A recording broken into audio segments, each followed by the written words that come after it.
Goku's transformation is here, guys. Episode 18 of Dragon Ball Daima Awakening. I honestly can't believe it. They did it. They gave Goku, well, I'm gonna spoil it here. If you haven't seen the episode yet, major spoiler warnings. I try not to spoil it in the title and thumbnail, but yeah, it's Super Saiyan 4. We got Kid Goku, Super Saiyan 4, in pretty much all of its glory.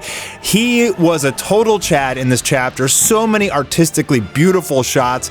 We got him running like a monkey. We got him decimating Goma, but the fight is not over. It will continue in the next episode, and Goku has been drained of all of his power, but a wish has been granted, and I believe that he will be transforming back into an adult and probably go back in a Super Saiyan 4 adult for the next episode. I'm pretty sure, which is insane. So let's start from the beginning of this episode because it was almost all action. Goku starts in Super Saiyan 3, and as typical in Super Saiyan 3 fashion, he starts out extremely well, and the fight was really cool, but the stamina consumption is too strong, and we see every time from Super Saiyan 3, it starts out strong, and then it fails. And that's pretty much what happens here. Goku fights Goma for a little bit and the action is great, but he just starts eventually losing. Majin Do decides to join in after his brother throws him a cookie and he realizes that he can power up too, and he gets like Super Saiyan 3 hair and actually goes ham for a little bit. I gotta admit, like, there's something about this Majin Do guy that he kind of carries the series for me. Like, he's totally the MVP of this series. I just love Majin Do, but his chocolate power wore off pretty quick and he's out of it, but it was funny. And that's when Neva notices, comes over and does something to awaken the primal power within Goku, and this immediately triggers his Super Saiyan 4 transformation, and it was immaculate. Like, the shots here were crazy. There was just so much animation that went into making this transformation pop off. Like, they really wanted to make this a highlight episode to make the internet go crazy, and they put in the work. There is just so many like artistic highlight shots in this whole episode. Obviously, you're going to be seeing a lot here in this video, and they made Goku look super cool. And you can tell that it is the primary point of this entire episode is just to make Super Saiyan 4 Goku look as raw as possible, because this is basically officially canonizing Super Saiyan 4, which is what fans had thought was a huge possibility for this series. In fact, there was a ton of debate at the beginning over whether or not this is GT 2.0, and yes, confirmed it is GT 2.0. They made it extremely cool, but they didn't make it OP. Like, it just gave him a really nice big power boost, enough that he could fight Goma a little bit better, but the third eye that Goma has just continually makes him stronger and stronger and stronger. And as we saw at the end of the episode, he eventually becomes a giant, and he kind of gets out of control.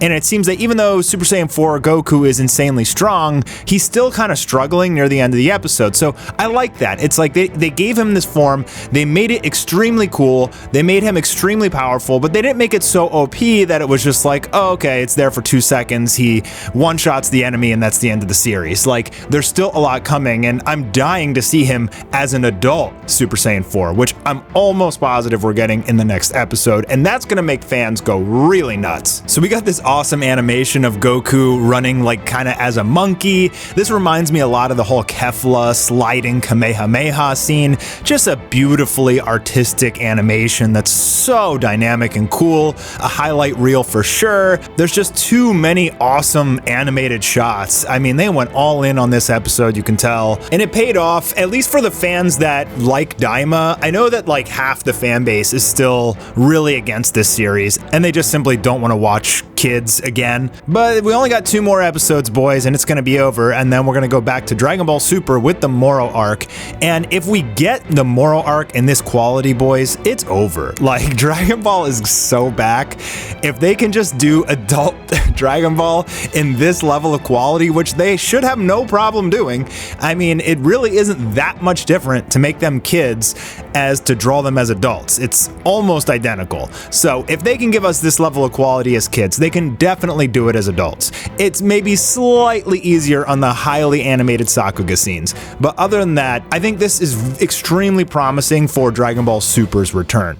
So here we got this one awesome scene here near the end where Goku starts charging up this beautiful Kamehameha where they change the colors and it's just like, oh my god, like you just can't take your eyes off. And he gets punched in the face really hard and like you think he gets knocked out and you're like, oh no, but my boy is like still charging up the Kamehameha like after taking the hit to the face.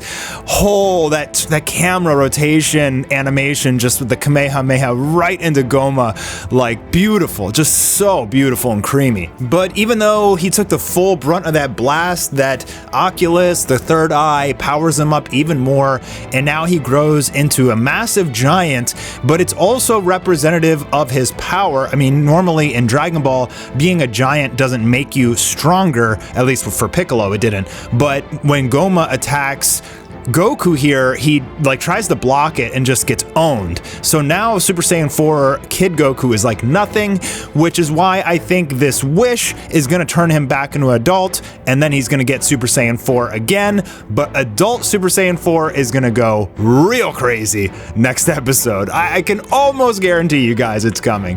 Glorio goes to make a wish because Aransu tells him to wish to make her the new Demon King so she can stop Goma, but he makes his wish in Namekian. Summoning the Demon Shenlong is finally here. He's really cool and really strong. There's one point where Goma even flies in, tries to attack him to stop the wish, and the dragon literally just flicks him away. So like, damn, dude, like how strong is this dragon? Like, holy crap. Glorio has his guilty conscience here. You know, we've been talking about this the whole series. There's just been so many signs that at the end of the series, he's going to switch and become a good guy. And one of the Namekian words he says is like child to pop, which I mean is a pretty telltale sign that he's reversing them being turned into children. The wish is made, and Aransu thinks that she's going to be Demon King, but everybody's going to grow up here, you know, 99.99% sure. And that's the end of the episode. But next episode, adult Super Saiyan 4 Goku versus King Goma, the finale of Daima. I'm sure episode 20 will just be them like cleaning everything up and going home. But next episode's going to be lit, dude. Like, it's going to be one of those episodes I feel like you could watch over and over. Did you like this or not?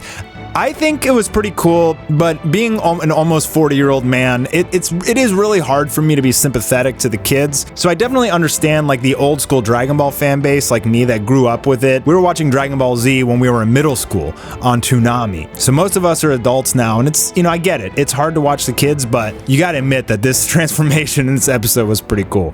But I wanna know what you guys think in the comments down below. Super Saiyan 4 is now canon, officially canon. That's right, it's in the record books, no more arguing there. I'll see you guys next week for adult Super Saiyan 4.